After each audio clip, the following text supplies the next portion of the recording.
All right, buckle up, everybody, because today we are going deep on Ella Fitzgerald, the First Lady of Song. Yes. And I got to say, I've got like a mountain of info here, articles, documentaries, even dug into the Wikipedia page, which is always a good starting point. And I am just blown away by what I'm learning. Yeah, you know what really strikes me about Ella's journey is that it's so much bigger than just the music, right? You know, her story is one of incredible resilience, breaking barriers, and just the sheer power of finding your voice, both literally and metaphorically. I mean, her influence on American culture, especially during such a pivotal time of social change, it's truly remarkable. Yeah, absolutely. And, you know, when you think about it, you look at her upbringing, right? You see the hardship, you see time in reform school, and yet this unwavering passion for music just shines through. It's like, where did she find that strength? Well, that's where the idea of art as a refuge really comes in. You know, for Ella, music was an escape, a way to rise above those really challenging circumstances. And it's a theme that still resonates with so many people today, right? It speaks to the power of creativity to heal, you know, to transform. Totally. And speaking of transformation, her journey to becoming a singer is quite the story. Imagine going to the Apopha Theater, ready to dance, stage fright hits, and what do? You decide to sing the Hoagie Carmichael tune instead. Wow. And then she wins first place. Talk about seizing the moment, right? I mean, that's a perfect example of how life can take these unexpected turns. And sometimes those detours lead to something even greater. I mean, who knew that Apollo performance would be the spark that ignited this incredible career? It's amazing, right? Okay, but we can't talk about Ella without talking about that scat singing. I mean, it's one thing to imitate instruments, which is impressive in itself, don't get me wrong. But she created this whole language with her voice. Like she was having these conversations, these intricate rhythmic conversations with the music itself. Oh, it was musical improvisation at its absolute finest, like a high-wire act. Imagine being on stage, no lyrics, just pure emotion and instinct pouring out in these amazing vocal riffs. And she didn't just imitate instruments, she embodied their sound, their energy, their soul even. Yeah, she was something else. And if you want to hear a prime example of that genius, go check out the 1945 recording of Flying Home. It's a masterpiece. It's like vocal dexterity and improvisation all rolled into one. Honestly, it's mind-blowing. It really is. And it's important to remember the context of all of this too, right? I mean, Ella was navigating a world filled with racial prejudice. In 1954, she was actually kicked off a flight in Australia because of her lace. It's a stark reminder of the deep discrimination she faced. Yeah, it's hard to even imagine. But then you also have stories like the Mocambo incident, where Marilyn Monroe, you know, a Hollywood icon, used her influence to get Ella booked at this segregated club in L.A. Right.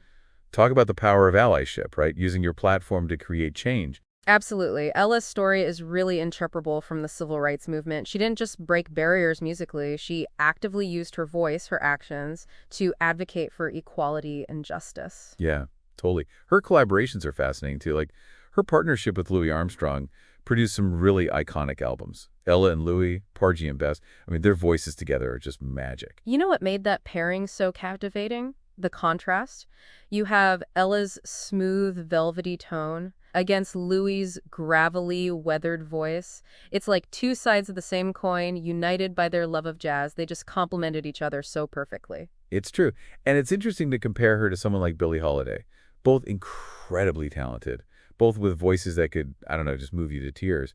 But Ella seemed to embrace this joy and optimism in her music, while Billie really leaned into the blues. And that goes to show the incredible diversity within jazz itself, right? It's a genre that embraces a full spectrum of emotions, a full spectrum of experiences. Ella's focus on joy, on resilience, that's just one facet of this rich and multifaceted art form. Yeah, exactly. It's like a whole world unto itself. Exactly. You know, one thing that always gets me about Ella is how versatile she was. I mean, we haven't even touched on her songbook series yet, which is just, it's incredible, the range she had. Oh, you're so right. I'm curious, for anyone listening who maybe isn't familiar, can you break down what those songbook albums were all about? Oh, absolutely. So the songbook series was basically Ella taking on the works of some of the greatest American composers, right? You've got Cole Porter, Duke Ellington, Gershwin, Irving Berlin. The list goes on. It's amazing when you think about it. the sheer scope of her repertoire. So she wasn't just like singing jazz standards. No, no, not at all. She took these classic American songs from Broadway, from popular music, and she infused them with her own jazz style. It was brilliant, really, both preserving these timeless melodies and introducing them to a new generation. And to be able to like adapt those songs and make them her own, it says a lot about her range, right? Vocally and stylistically. I mean, she could swing, she could croon, she could belt it out, and always with this like impeccable phrasing and control.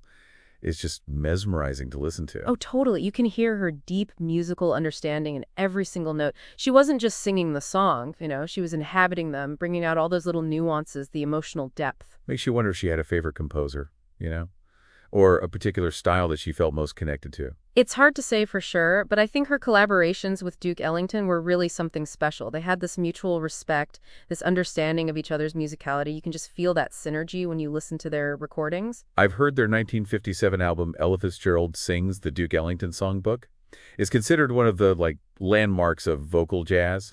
Absolutely. It's a masterclass in interpretation and improvisation. But again, it's not just about the technical brilliance. Ella brought this incredible emotional depth to those songs, a way of connecting with the lyrics that made them feel fresh, relevant, even though they were written decades earlier. Speaking of emotional depth, I have a confession. I was listening to her version of Summertime earlier from the Gershwin Songbook, and I might have got a little teary-eyed. There's just something so moving about her delivery. Oh, totally. Ella had this incredible gift for conveying vulnerability and strength at the same time. Like, her voice could make you feel seen, heard, understood, even in the midst of all this, complex musical arrangement. It's rare, really powerful. I think that's what sets her apart, that emotional connection. It's not just hitting the notes, right? It's about the feeling, the story behind the song. And she did that with such grace, such authenticity.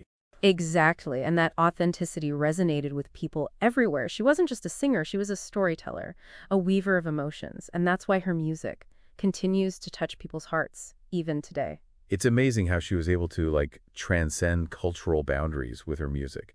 Was there a particular moment, in her career, where she kind of achieved that international recognition? Well, I think her 1960 concert at the Tivoli Gardens in Copenhagen, that was a huge turning point. It was this massive success, really solidified her status as a global icon. People from all over the world were drawn to her warmth, her charisma, and of course, that unforgettable voice. It's just incredible to think about how far she came from those early days at the Apollo Theater to performing on stages all over the world. It's a testament to her dedication, her perseverance, and the universal power of her music. Her story reminds us that talent combined with hard work and genuine passion can really break down barriers and touch countless lives. Yeah, it's that human connection, right? That's what makes her music so timeless. Absolutely. It's like her voice just transcends generations. You put on an Ella Fitzgerald record today, and it still feels so relevant, so full of life. Like she's right there with you, sharing her joy, her pain. And it's not just the melodies, it's the way she delivers those lyrics. Like you really feel every word. And I think that speaks to the universality of the themes in her music, right? Love, law, joy, resilience. I mean, those are emotions that connect us all, no matter who you are or where you come from. So true. It's incredible how her music keeps resonating with people all over the world. But, we've talked about her musical impact. But off stage, she faced so much discrimination, especially early in her career. Did you know she was even arrested once for trying to use a whites-only beach in Oklahoma? Wow, yeah. It's a reminder of how deeply ingrained racism was back then. And yet, Ella never let those experiences define her. She kept pushing forward, using her platform to fight for equality, for justice. Like when she refused to perform at segregated venues. She knew her worth, wouldn't compromise her principles. Exactly, that courage, that unwavering commitment to her values, that makes her story even more inspiring. She used her voice not just for music, but to speak truth to power, to inspire others to do the same. Powerful stuff. So for someone just discovering Ella Fitzgerald today, where would you even begin? I mean, there's so much to explore. There are so many great places to start. If you want the whole picture, the documentary Ella Fitzgerald, just one of those things, is amazing. It really captures her life, her career, the highs and the lows. And if you want to jump right into the music, I'd say pick a songbook that grabs you. Maybe start with Cole Porter or Duke Ellington and go from there. Each songbook is its own journey, a showcase of her versatility, her brilliance. And don't forget those collaborations, especially with Louis Armstrong. That chemistry is something else. A blend of warmth, humor, pure musical magic. Oh, and you got to check out that live recording of Mack the Knife, where she forgets the lyrics. Talk about a masterclass in improvisation and stage presence. It's like you can feel the energy of the audience as she just rolls with it, turns a potential disaster into a moment of pure brilliance. It shows her quick wit, her musicality, her ability to connect with the audience on such a deep level.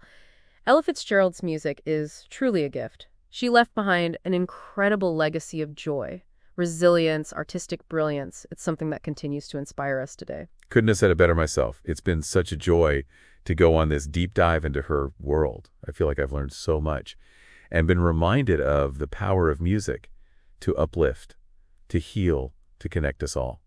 Until next time.